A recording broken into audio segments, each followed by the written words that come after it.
تکرار کا لامتناہی چکر، ویشیس لوپ آف ریپیٹیشن۔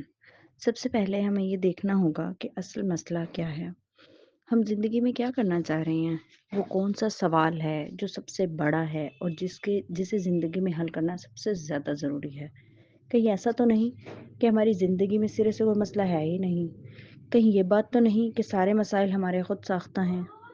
بچپن میں انسان کا کوئی مسئلہ نہیں ہوتا، پھر آہستہ آہستہ اسے چھوٹے چھوٹے مسائل سے روشناس کرایا جاتا ہے۔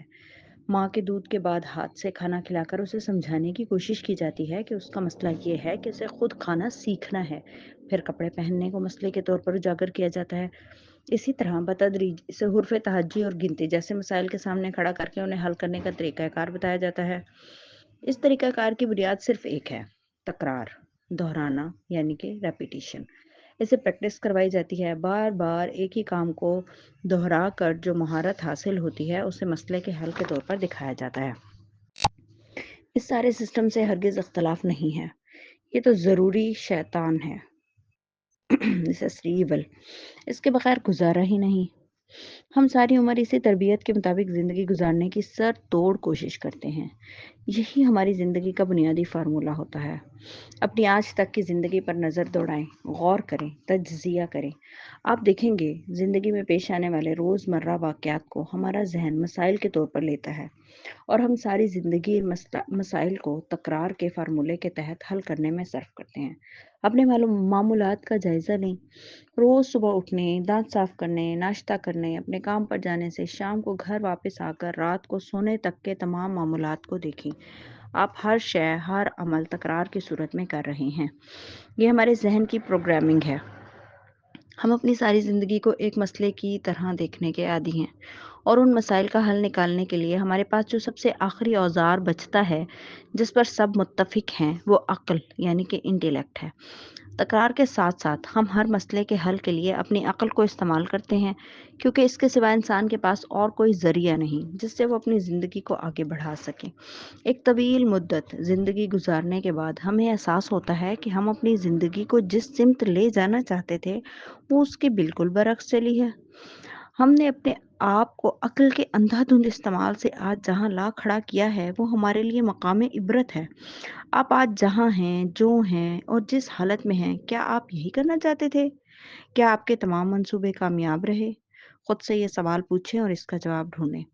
جب ہم یہ دیکھ لیتے ہیں کہ ہماری عقل اگرچہ ہر آنے والے نئے دن پہلے سے بہتر اور تیزتر ہوتی جا رہی ہے، کیونکہ اصول عقل کا یہ ہے کہ اس کا استعمال اسے بڑھاتا ہے، لیکن ہمیں ایک مدت کے بعد یہ احساس ہونے لگتا ہے کہ اس قدر بہتر اور تیز تر ہوتی ہوئی عقل کے باوجود معاملات ویسے بالکل نہیں چل رہے جیسے ہم چلانا چاہتے ہیں۔ جب بھی ہم کسی مسئلے کو حل کرتے ہیں وہ خود تو حل ہو جاتا ہے، مگر مزید بہت سے نئے مسائل اور نتائج کی شکل میں اپنے بے شمار انڈے بچے دے جاتا ہے۔ یہ وہ وقت ہے جب ڈپریشن حملہ آور ہوتا ہے، اعصاب اور ذہن دباؤ کا شکار ہونے لگتے ہیں، اور ہم اپنی صاف دکھائی دیتی ناکام زندگی سے گھبرا کر کسی نئی پناہ گاہ کی تلاش میں نکل کھڑے ہوتے ہیں۔ کوئی بابا، کوئی پیر، کوئی مذہبی شخصیت، کوئی روحانی عامل جو ہمیں فارمولہ دیتا ہے، ایک نیا میتھڈ بتاتا ہے، پھر تسبیحات نکل آتی ہیں، ذکر اذکار شروع ہو جاتے ہیں، وظائف کا دورہ ہوتا ہے، بیعت کی جاتی ہے، نمازوں کو پورا کرنے کا اہتمام ہوتا ہے، اور دینی مجالس اور محافل سجائی جاتی ہیں۔ یہ سب بالکل ٹھیک ہے، اس سے ہرگز کوئی اختلاف نہیں، بلکہ درست طریقے اور اعلیٰ عقل و فہم سے ان میتھڈز کا استعمال انسان کو بہت بڑی بلندیوں تک لے جا سکتا ہے۔